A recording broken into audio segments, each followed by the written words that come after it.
ગોત્રીમાં biting corner કેફેમાં 4 યુવકોની દાદાગીરી.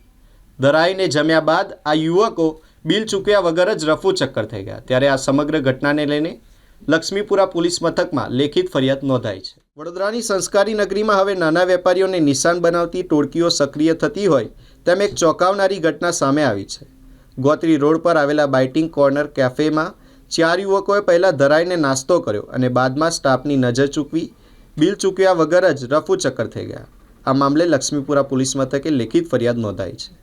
Gotri road પર આવેલા ક્રિષ્ના કોમ્પ્લેક્સમાં બાઇટિંગ કોર્નર નામનું કાફે ચલાવતા રાણી રાજ સત્રાણીએ પોલીસ મથકે જણાવ્યું હતું કે 13 જાન્યુઆરી 2026ના રોજ સાંજે અંદાજે 5:21 વાગે 4 યુવકો એક જૂથ તેમના કાફે પર આવ્યું હતું.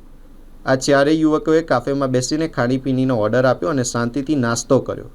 નાસ્તો પૂરો થયા બાદ યુવકોએ વધુ પાર્સલનો ઓર્ડર આપ્યો અને આ દરમિયાન કાફેનો સ્ટાફ પાર્સલ તૈયાર કરવામાં આવ્યો હતો અને અન્ય ગ્રાહકોમાં વ્યસ્ત હતો. ત્યારે તેનો લાભ લઈ 4 યુવકો મોકો જોઈને બિલ ચૂકવ્યા વગર જ ભાગી છૂટ્યા હતા.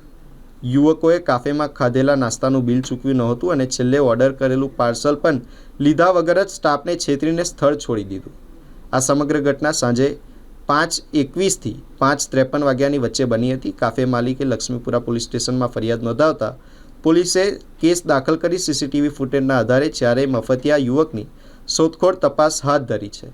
વેપારીએ માંગ કરી છે કે આવા તત્વો સામે કડક કાર્યવાહી કરવામાં આવે જેથી અન્ય નાના વેપારીઓ સાથે છેતરપિંડી થતી અટકાવી શકાય.